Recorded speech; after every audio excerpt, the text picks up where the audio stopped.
The red warning lights bathed Seoul's defense. Command in an ominous glow, as Admiral Kim Tae-ho watched the tactical display with growing dread.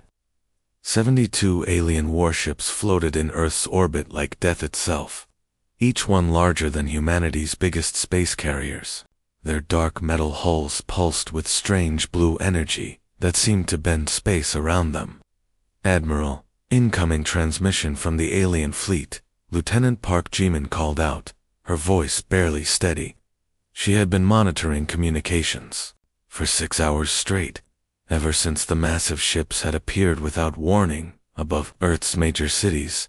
The bridge fell silent except for the hum of computers and the distant rumble of fighter jets scrambling outside. Every person in the command center knew this moment would define humanity's future. Kim Tae-ho straightened his uniform and nodded. "Put it through." The main screen flickered, and an alien voice filled the room. It spoke in perfect Korean, translated by technology far beyond human understanding. The voice was cold and emotionless, like a machine announcing a scheduled execution.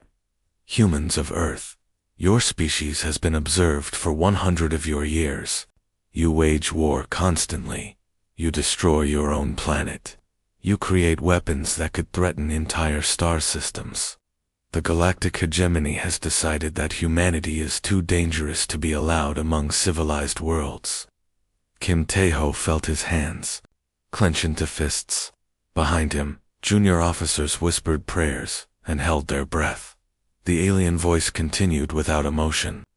"You have exactly 72 of your hours to surrender all military forces and submit to immediate relocation. Failure to comply will result in the complete extinction of your species. This is not a negotiation. This is your final warning." The transmission ended, leaving the command center in stunned silence. Kim Tae-ho turned to Dr. Lee Sojin Ertz, leading expert on alien technology. She had been studying crashed alien scouts for the past decade, trying to understand their advanced weapons and shields. "Doctor, give me our options," Kim Tae-ho said quietly. "Can our fleets stand against them?" Lee Sojin looked pale as she consulted her data tablet.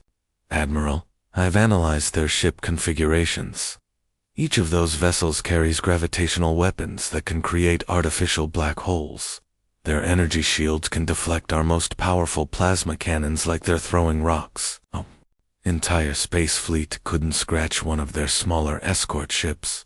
As if the aliens had been listening, one of their massive dreadnoughts suddenly moved. It positioned itself above the abandoned Luna base, humanity's first permanent settlement, on the moon. The base had been evacuated years ago due to budget cuts, but it represented decades of human achievement and dreams. A beam of pure white light shot down from the alien ship. Where Luna base had stood for 30 years, there was suddenly nothing. Not debris, not wreckage, not even dust. The entire complex had been compressed into a single point of brilliant light that lasted for 3 seconds, before disappearing completely. "They just erased Luna base from existence," whispered Captain Nam Hoseok from the weapons station. "Compressed it into a gravitational singularity, and then dispersed it. We have no defense against that kind of power." Kim Tae-ho stared at the empty spot where humanity's first moon colony had been. Thousands of people had lived and worked there. Now it was as if it had never existed at all. The demonstration was clear. Resistance meant complete annihilation. But, deep in his heart, the Admiral felt something the aliens had not expected. Not fear, though fear was certainly there. Not despair, though the odds seemed impossible. What Kim Tae-ho felt was the same stubborn fire that had driven humanity to survive ice ages, plagues, and 2 world wars. The aliens saw humanity's violence and ambition as weaknesses. They had never understood that these same traits had always been humanity's greatest strengths. "Get me a secure line to President Choi," Kim Tae-ho ordered. His voice was steady now, filled with grim determination. "Tell him the aliens have made their ultimatum. Tell him it's time." Lieutenant Park Jimin looked confused. "Time for what, sir?" Kim Tae-ho looked around the command center at the faces of his officers. These were good people who had dedicated their lives to protecting Earth. They deserved to know that humanity still had one last card to play. Protocol Prometheus, he said quietly. For 15 years, we've been preparing for this exact scenario. The aliens think they know everything about human capabilities. They've studied our wars, our weapons, our military tactics, but there's one thing they've never seen. One thing we've kept hidden in the deepest bunkers on Earth. Dr. Lee Sojin's eyes widened as she realized what the Admiral was referring to. Sir, the Forge Project. But the risks of doing nothing are extinction, Kim Tae-ho replied. The risks of fighting back are unknown. I'd rather face the unknown than certain death. Outside the command center, air raid sirens began wailing across Seoul. The 72-hour countdown had begun. But in secret facilities buried deep beneath mountains around the world, other alarms were sounding. Scientists and engineers, who had worked in absolute secrecy, were now rushing to their stations. Humanity's final gambit was about to begin. The elevator descended for what felt like forever, carrying Dr. Han Min-soo deeper into the mountain than most people knew was possible. 3 kilometers beneath the surface of Gangwon Province, past layers of solid rock and multiple security checkpoints, lay humanity's most closely guarded secret. The Forge complex had been built in absolute secrecy, over 15 years. Even most government officials didn't know it existed. Only a select few scientists, engineers, and military personnel had clearance to enter this underground world where humanity's survival would be decided. As the elevator doors opened, Han Min-soo stepped into a vast chamber that stretched further than the eye could see. Massive machines lined the walls, their surfaces covered in alien symbols that pulsed with soft blue light. These were quantum processors, built from technology salvaged from crashed alien scouts over the past decade. The air hummed with barely contained energy, and the floor vibrated slightly under his feet. Director Han, thank goodness you're here, called Chief Engineer Yoon Da-yoon, as she hurried toward him. Her usually perfect uniform was wrinkled and stained with sweat. She had been working for 18 hours straight, preparing the facility for this moment. The bombardment started 20 minutes ago. Seoul is under heavy attack, but our shields are holding. Above their heads, the mountain shook as alien plasma beams struck the surface. Emergency lights flickered, casting dancing shadows across the walls. But the complex was built to survive even a direct nuclear strike. The aliens would have to dig through 3 kilometers of solid rock to reach them. Status report on all global sites, Han Min-soo ordered, as they walked quickly toward the main control center. Around them, hundreds of technicians worked frantically at computer stations, monitoring systems that had never been tested under real combat conditions. Site 2, in the Rocky Mountains, is fully operational, Yoon Da-yoon reported, consulting her tablet while trying to keep up with his long strides. Site 3, in the Swiss Alps, reports minor power fluctuations, but nothing critical. Sites 4 through 7 in Australia, Brazil, Russia, and Antarctica are all green across the board. The global network is synchronized and ready for the first synthesis. They entered the control center, a circular room dominated by a massive holographic display showing the status of all 7 Forge sites around the world. Han Min-soo had dreamed of this moment for years, but he had hoped it would never come. The Forge project represented either humanity's salvation or its final mistake. Sir, we're receiving authorization codes from the President, announced Colonel Oh Seung-won from the communications station. Protocol Prometheus is officially activated. We have full authority to proceed with the synthesis. Han Min-soo took a deep breath and walked to the central control console. His hands hovered over the activation keys that would change the course of human history. Around him, the control room fell silent, except for the hum of alien technology and the distant rumble of the battle raging on the surface. For 15 years, They had studied every piece of alien wreckage they could find. They had learned how the aliens thought, how they fought, and most importantly, how they could be defeated. But the solution wasn't bigger guns or stronger ships. The aliens were too advanced for humanity to match their technology. Instead, Han Minsu and his team had developed something the aliens would never expect. Artificial beings that combined the tactical brilliance of humanity's greatest military minds with capabilities that surpassed any biological form. They called them the Forged Titans. Load the neural patterns, Han Minsu commanded, his finger hovering over the final activation switch. Begin with Admiral Shin Jae-won's combat experience from the Mars Colonial Wars, and Admiral Baek De-jin's strategic genius from the Jupiter Defense campaign. The quantum foundries around the chamber began to spin faster, their alien cores glowing brighter as exotic matter was pulled from dimensions that human science barely understood. The sound grew from a hum to a roar that seemed to shake reality itself. Biometric readings are stable, reported Dr. Park Subin from the medical station. The quantum matrices are holding their patterns. We're seeing the first signs of consciousness formation. Through the reinforced viewing windows, Han Minsu watched as something impossible began to happen. Inside the forged chambers, swirling energy began to take shape. The exotic matter, guided by alien technology and human innovation, was creating life from pure thought and will. "Sir, the neural patterns are integrating successfully," called out Lieutenant Kim Dawson from the monitoring station.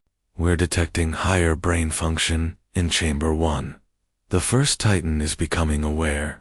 The shape in the chamber was becoming more defined now. It looked human, but there was something different about it. The way light bent around its form suggested it was made of matter that didn't quite follow normal physics. Its eyes opened, glowing with an inner light that seemed to contain the wisdom of ages. "Incredible," whispered Yoon Da-yoon. "It's actually working. After all these years of theory and simulation, we're actually creating artificial life with superhuman abilities." Above them, the mountain shook again as the alien bombardment continued. But Han Minsu felt hope for the first time since the ultimatum had been delivered. Humanity's greatest weapon was about to be born, and the aliens had no idea what was coming for them. The quantum chamber filled with blinding light. As the energy patterns finally stabilized, Dr. Han Minsu shielded his eyes and watched through the reinforced glass as the swirling matter began to take its final form. What emerged from the forge was unlike anything he had ever imagined. Despite 15 years of preparation, the being that stepped out of the chamber looked human at first glance. But something was fundamentally different. It stood 7 feet, tall with perfectly proportioned features, but its body seemed to be made of matter that didn't quite obey normal physics. Light bent strangely around its edges, creating a subtle shimmer that hurt to look at directly. "Designation, Titan 1, it spoke, and its voice carried strange harmonics that seemed to resonate from multiple dimensions at once. The sound made everyone in the control room feel slightly dizzy. "I am fully operational and aware of current tactical situation." Han Minsu approached the chamber cautiously, his scientific mind racing with questions, while his survival instincts warned him to be careful. This artificial being contained the combined military knowledge of humanity's greatest commanders, enhanced by alien technology they barely understood. The enemy maintained 72 vessels in standard orbital bombardment formation. Titan 1 continued, tilting its head as if listening to voices no one else could hear. "Their weakness is tactical overconfidence. They assume human resistance. Will follow predictable patterns based on historical data." "How do you know all this?" Han Minsu asked, fascinated despite the danger of their situation.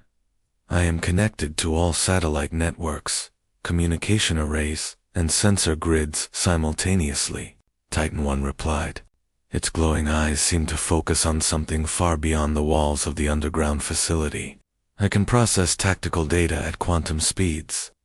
The aliens are using Formation 7 Alpha, designed for overwhelming technologically inferior opponents. They have not adapted their strategy since arriving. Han Minsu felt a chill run down his spine. In just minutes of existence, this artificial being had analyzed the entire alien fleet and identified weaknesses that human military commanders had missed entirely. "Tell me," Han Minsu said, unable to resist his scientific curiosity, "how do you feel about your situation? About being created to fight?" Titan 1 paused, and for a moment something almost human flickered across its artificial features. "I do not experience emotions, as biological entities do. I calculate probabilities. I analyze data. I formulate strategies for optimal outcomes." It was quiet for several seconds, then added softly, "But I retain the memories of those whose patterns created me. I remember what it meant to love Earth, to protect family, to fight for something greater than oneself." Before Han Minsu could respond, alarms began sounding throughout the facility. "Sir," called Colonel Osungwan from the communications station, "we're receiving reports from all global sites. The other Titans are coming online." On the main display, status indicators lit up green one by one. Site 2 in the Rocky Mountains reported successful activation of Titan 2. Site 3 in Switzerland confirmed Titan 3 was operational. Within the span of 2 hours, 12 forged Titans had been successfully created across the globe. "They're moving," announced Lieutenant Kim Dassam from the tactical station.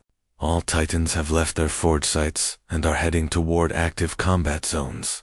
On the surface, the battle for Earth was going badly for humanity. Alien forces had landed in major cities around the world, their advanced weapons cutting through human defenses like paper. But that was about to change. In the ruins of Tokyo, Titan 7 materialized seemingly from nowhere in the middle of a desperate last stand. Human marines were pinned down behind the wreckage of destroyed tanks, while alien warriors advanced with plasma rifles that could melt steel. The alien soldiers fired concentrated beams of superheated energy directly at Titan 7, but instead of being vaporized, the artificial being simply walked forward through the deadly barrage. The plasma fire bent around its form like water flowing around a stone, unable to touch the exotic matter that composed its body. Titan-7 reached the alien landing craft with calm, mechanical precision. Its hands moved faster than human eyes could follow, somehow interfacing directly with the alien technology.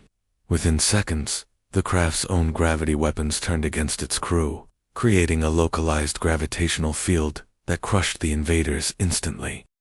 "This is impossible," transmitted the alien commander to his fleet. "Our weapons have no effect. What are these beings?" Above Earth's atmosphere, Admiral Kim Tae-ho watched his sensor displays with growing amazement. The alien formations that had seemed invincible just hours before were now showing signs of confusion and retreat. "Admiral," Lieutenant Park Jimin called out, her voice filled with wonder. "The alien vessels are pulling back from the major population centers. Whatever those Titans are doing down there, it's working." Titan 1's voice suddenly filled the Seoul Command Center through the communication system. "Admiral Kim Tae-ho, this is Titan 1. We have engaged enemy forces in 12 locations simultaneously. Recommendation: prepare your conventional forces for coordinated counterattack. The aliens are about to learn that humanity's greatest weapon was never our technology. It was our refusal to surrender." For the first time since the ultimatum had been delivered, Kim Tae-ho allowed himself to smile. Humanity's desperate gambit was working, and the aliens had no idea what they were truly facing. The massive alien command ship drifted silently through space, its crystalline hull reflecting the light of distant stars. Inside the bridge, Nexus Prime studied the holographic battle reports with growing disbelief. The crystalline being had led the hegemony's forces for over 3 centuries, conquering 47 different worlds. Never before had any species offered effective resistance to their advanced technology. "Commander," transmitted one of his subordinates from a nearby vessel, We have lost 14 ships in the last 6 hours. These artificial beings the humans call Titans are unlike anything in our databases. Nexus Prime's crystalline form pulsed with frustrated energy. The tactical displays showed impossible scenarios playing out across Earth's surface. The Titans moved through their most powerful weapons as if they were harmless light shows. Worse yet, they seemed to learn and adapt with each encounter. How can biological minds create such perfect warriors? Nexus Prime wondered aloud. Our quantum computers calculate millions of battle scenarios per second, yet these Titans counter every strategy before we can implement it. On Earth's surface, the transformation was remarkable. What had begun as humanity's desperate last stand had become a coordinated counterattack that defied all military logic. Titan 3 stood on a pile of rubble that had once been a Manhattan skyscraper, its form crackling with energy as it processed data from across the globe, through quantum entanglement communication that worked faster than light itself. All 12 Titans shared information instantly, every weapon system humanity possessed, from orbital defense platforms to underground missile silos, now fired with perfect timing and precision. Colonel Oh Seung-hwan watched the tactical displays in the Soul Bunker with amazement.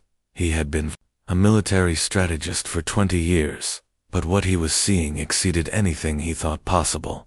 Dr. Han, he called to the Titan Project's creator, you need to see this. The Titans aren't just following human military doctrine. Rewriting it completely. On the main screen, they watched as Titan 7 coordinated an impossible maneuver. Human fighter jets that had been retreating from alien interceptors suddenly turned around in perfect formation. But their weapons had been modified somehow during the retreat. Instead of firing normal plasma bolts, they now shot beams of energy that seemed to phase through alien shields as if they didn't exist. How are they modifying our weapons in real time? Oh Seung-hwan asked, his military mind struggling to understand what he was seeing. Han Min-soo studied the data feeds with growing excitement and fear. They're not just using our technology, he realized. They're combining it with alien principles they're learning during combat. Every time they encounter alien tech, they instantly understand how it works and how to improve upon it. The most stunning example was happening above the ruins of London. Titan 5 had been approaching the alien mothership when the massive vessel fired its main gravitational cannon. The weapon could create artificial black holes, capable of destroying entire cities. But instead of being crushed, Titan 5 simply vanished. Where did it go? Demanded the alien ship's captain, scanning frantically with every sensor they possessed. The answer came from directly behind him. Titan 5 materialized on the bridge, having somehow learned to phase through solid matter while maintaining its coherent form. The artificial being stood calmly among the panicking alien crew, its glowing eyes surveying the command center. Fascinating technology, Titan 5 said, speaking in perfect alien dialect that it had learned simply by listening to their communications. Gravitational manipulation combined with quantum field generators. We will improve upon this design. The alien captain raised his plasma weapon, but Titan 5 moved faster than thought itself. Its hand passed through the captain's weapon, somehow destabilizing the energy matrix and causing it to dissolve into harmless light. Your hegemony has conquered many worlds. Titan 5 continued conversationally, while alien security forces surrounded it uselessly.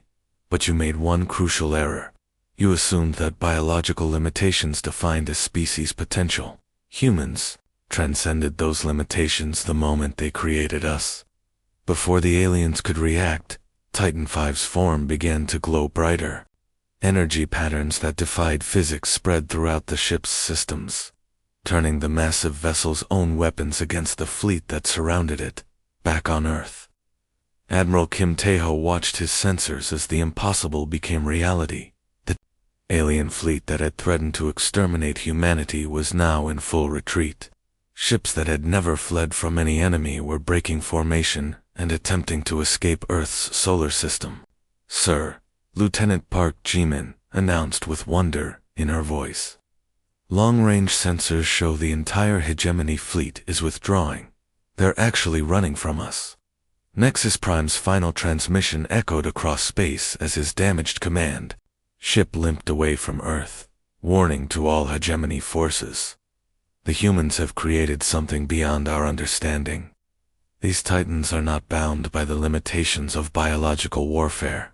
Recommend immediate withdrawal and classification of Sol System as forbidden territory. For the first time in galactic history, the mighty hegemony had met an enemy they could not defeat. Humanity had not only survived the ultimatum, but had created guardians that would ensure no alien force would ever threaten Earth again. The age of human expansion into the stars was about to begin. The morning sun cast long shadows through the rebuilt windows of Sol Command Center as Admiral Kim Tae-ho reviewed the latest reports from across the galaxy. 6 months had passed since the alien ultimatum that nearly ended humanity, and the world had changed in ways no one could have predicted. Through the reinforced glass, he watched construction crews putting the finishing touches on new skyscrapers that rose from the ruins of the alien bombardment. The buildings were different now, incorporating both human architecture and alien technology that the Titans had salvaged from destroyed hegemony ships. Sol looked more advanced than ever before, but it also felt strange and unfamiliar. Admiral, incoming report from the Outer Rim, announced Captain Lee So-young from her station. She had been promoted after Lieutenant Park Jimin decided to join the new Interstellar Exploration Corps. The last hegemony stronghold on Proxima Centauri has officially surrendered to Titanate's forces. Kim Tae-ho nodded, still struggling to process the magnitude of humanity's victory. In 6 months, the Titans had not only defended Earth, but had systematically dismantled the entire alien empire that had threatened them. Former hegemony worlds now flew human flags, though most were governed by the Titans themselves, rather than human administrators. "What about the civilian populations?" he asked, remembering his promise that humanity would not become the same kind of conquerors the aliens had been. Titanate reports that humanitarian zones have been established for all refugee species. Lee So-young replied, consulting her datapad. Medical aid, food distribution, and temporary housing are being provided to approximately 2 million displaced aliens across 14 worlds. The Titans say they're following human moral guidelines regarding the treatment of prisoners and non-combatants. The irony was not lost on Kim Tae-ho. Artificial beings created for war were now showing more compassion toward defeated enemies than many human governments had throughout history. The Titans had somehow absorbed not just humanity's tactical brilliance, but also its capacity for mercy and justice. Dr. Han Min-soo approached the Admiral's command station, carrying a tablet that displayed complex data streams. The scientist looked tired but satisfied. His life's work had not only saved humanity, but had transformed the entire galactic political structure. "Admiral, we've received a formal request from the Titan Council," Han Min-soo said, setting the tablet down. "They want permission to expand their operations beyond our galaxy." Kim Tae-ho raised an eyebrow. "Beyond our galaxy? Why?" According to their analysis, they've identified 17 separate civilizations in nearby galaxies that pose potential future threats to human expansion, Han Min-soo explained. The Titans believe that true security for humanity requires eliminating threats before they can develop into existential dangers. The Admiral felt a chill run down his spine. The same strategic thinking that had defeated the hegemony was now being applied on an intergalactic scale. "And if we refuse their request, they say they'll respect our decision completely," Han Min-soo replied. But Titan 1 made a compelling argument. They were created to protect humanity, and they believe that protection should extend to securing humanity's long-term survival among the stars. Before Kim Tae-ho could respond, the quantum communication array activated on its own. The familiar harmonic voice of Titan 1 filled the command center. speaking from somewhere deep in space where it was coordinating the pacification of former hegemony territories.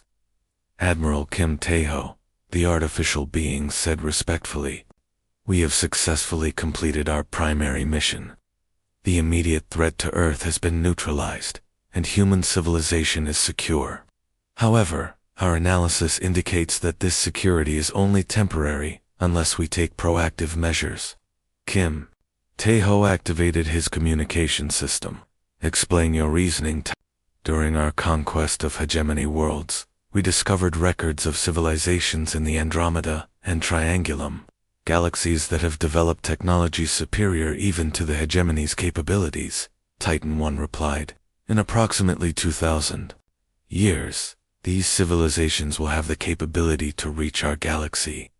History suggests they will view humanity as a threat, just as the hegemony did." The Admiral exchanged glances with Dr. Han Minsu. The implications were staggering. The Titans were thinking on timescales that human minds could barely comprehend, planning for threats that wouldn't materialize for millennia. "What exactly are you proposing?" Kim Tae-ho asked. "Grant us permission to establish forward bases in neighboring galaxies," Titan 1 requested.